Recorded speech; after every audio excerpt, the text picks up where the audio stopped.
But we Muslims, we have many excuses. Many Muslims tell me that when we speak to the non-Muslims, they tell us that first go and improve your Muslims. First go and improve your Muslims. See what they're doing, then come and speak to us. So because the Muslims ourselves are not good, they aren't pious, that's the reason we can't do dawah to the non-Muslims. Today, there are hundreds of thousands of Christian missionaries throughout the world. I ask the question. I ask my Muslim brothers, that do you know these Christian missionaries? You know they have alcohol? Yes, I know. Do you have alcohol? He said, no. Who's better, you or he? I am better. I ask the Muslims, do these Christians, these Christian missionaries, many of them have drugs. Do you have drugs? He said, no. Who's better, he or you? I am better. Now, many of these Christians, they do fornication, they do adultery. Do you do fornication? He said, no. Who's better, him or you? I. With all the defects, these Christian missionaries, with so many defects, yet they're spreading the word of Christianity. Hundreds of them, thousands of them, hundreds and thousands of them. They leave the country and they travel thousands of miles to spread the word of the Bible. Don't give excuse that first go and tell your Muslim brothers. And there are many Muslims who come and tell me, Brother Zakir, first हम मुसलमान को पक्का मुसलमान बनाएंगे, फिर हम गैर मुसलमान को दावा करेंगे. First we'll make the Muslims practicing Muslims, and after we make all the Muslim practicing Muslims, then we will go and convey the message to the non-Muslims. I tell them, this time will never come.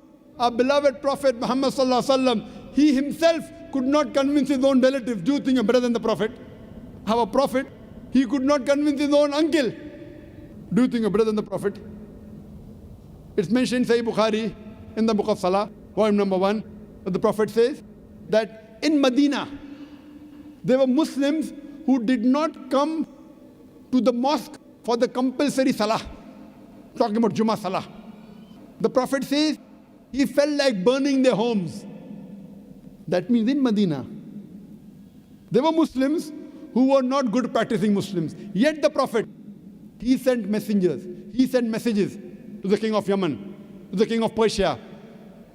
He sent messages to the king of Byzantine.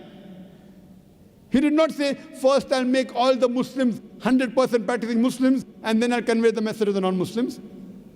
You have to do both simultaneously. When you meet a Muslim, fine, do Islam with him. When you meet a non-Muslim, do Dawah to him. Both are equally important, Dawah and Islam. But if no, which is more important? Both are important. No, which is more important? So I asked him the question. Suppose a patient of heart attack comes to a doctor, stroke. And a patient of common cold comes. And the doctor has limited time. Who should he treat? A person with heart attack or a person with common cold? Who? Heart attack. I'm talking common cold, not swine flu. Huh? Even if swine flu comes, heart attack is more important. Swine flu, it is a media hype. That's another question, we won't deal it now. So the person is a mushrik. He's doing shirk. If you don't convey the message, he will go to hell. The Muslim Islam is important, but more important is dawah. Actually, both are important. If the doctor has time, you should treat both. The person with heart attack also with common cold. So when you meet a Muslim, do Islam. When you meet a non-Muslim, do dawah. Both are equally important. Do both. You can't say, I'll first make all the Muslim pakka Musliman and then do dawah. That time will never come. Our beloved Prophet Muhammad sallallahu alaihi wasallam in the Hajjatul Wida, in the last khutbah he gave, in the last pilgrimage, there were about 110,000 Sahabas. He asked them, that did I deliver the message to you? And all of them said, Beshak. They bore witness that yes, you have delivered the message to us. Then the Prophet said, all those who are present here, go and deliver the message to those who are not present here. And do you know, out of 110,000 Sahabas, more than 90,000 Sahabas are buried outside Arabia. Doing what?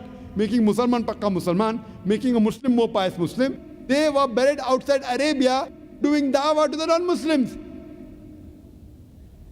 More than 80% of the Sahabas, they went outside following the commandment of the Prophet doing dawah to the non-Muslims.